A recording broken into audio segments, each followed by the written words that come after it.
Pepe Escobar talks with senior editor Paul Jay about the recent murder of Sheik Abu Risha and the ramifications for Anbar province.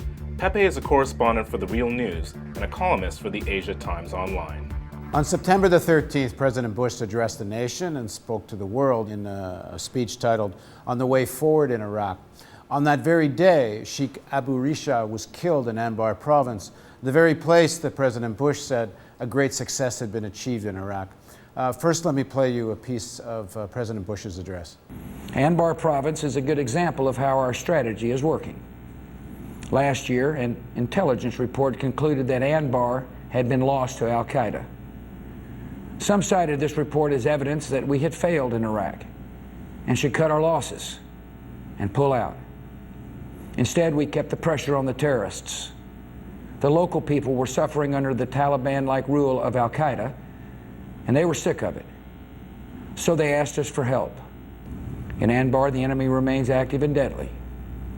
Earlier today, one of the brave tribal sheiks who helped lead the revolt against al-Qaeda was murdered. In response, a fellow Sunni leader declared, "We are determined to strike back and continue our work." And as they do, they can count on the continued support of the United States. Pepe, who was Sheik Abu Risha, and why was he so important to the American plans? Sheik Abu Risha is one of the most important sheiks in Anbar province. He belongs to the Al-Dulaimi tribe, which is one of the top tribes in Anbar. He had a congregation of something like 42 tribes and sub-tribes united in something that started as the Anbar Sovereignty Council, and nowadays is called Anbar Awakening. This was not General Petraeus' idea, far from it. In fact, what the White House was spinning, that the Americans were collaborating with the sheiks. Right? No, the whole thing is the sheik started the council because part of his family was killed by fighters from al-Qaeda in Iraq. It was not a mistake. These killers were Talibanizing Anbar last year, and part of the sheik's family was on the way. They were considered relatively moderate Sunnis, so they were killed in a firefight. So Sheik Abu Risha started the Anbar Council to get rid of al-Qaeda, of course, because these sheiks, they are tribals, Iraqi tribals. They are not Salafi jihadis. They are not jihadis. They don't want a caliphate. They are Iraqi nationalists, and they were against the occupation. The problem is al-Qaeda in Iraq was trying to Talibanize Anbar. So this was a different agenda. So when al-Qaeda in Iraq established it in Anbar province between 2005 2006, they committed, let's say, they overplayed their hand, and their gruesome, extreme methods were taken by the Sunnis as an affront, actually. And a lot of innocent people were killed, like they were killing garbage collectors, they were killing innocent Sunni civilians, and the family of Sheik Abu Risha was caught in this crossfire.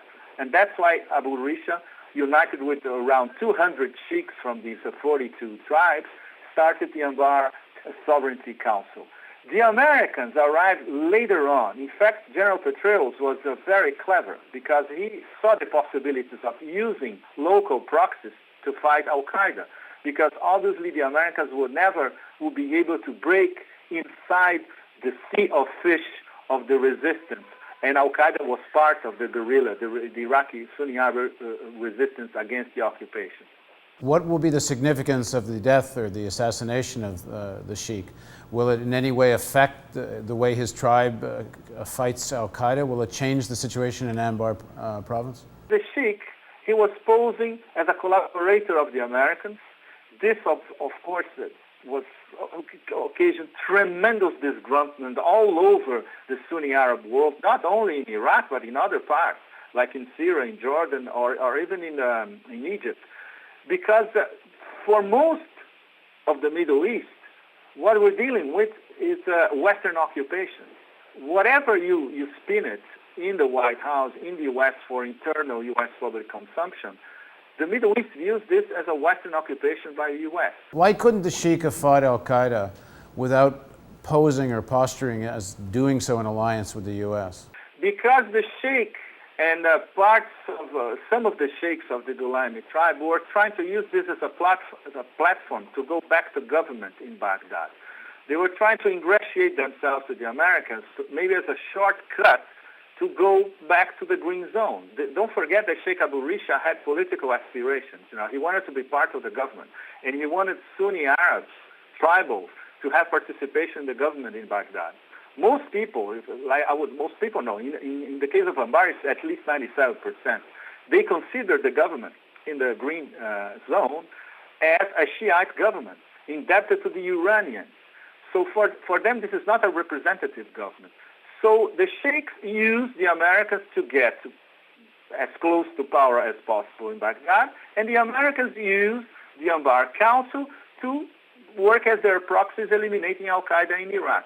The thing is, most of the groups, in fact, all the groups that really matter in Anbar are the guerrilla insurgent groups, like the 1920 Revolutionary Brigade, like Jaish al-Sunna, like Hamas in Iraq. And these were against either the Americans, either Abu Risha and his sheikhs, and of course al-Maliki's government in the green zone. And it's very important that these groups, this is what the Americans are really fighting in Iraq.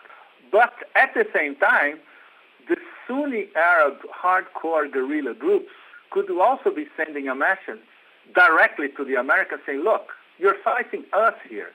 We are the resistance. And anybody who collaborates with you will be killed on the spot.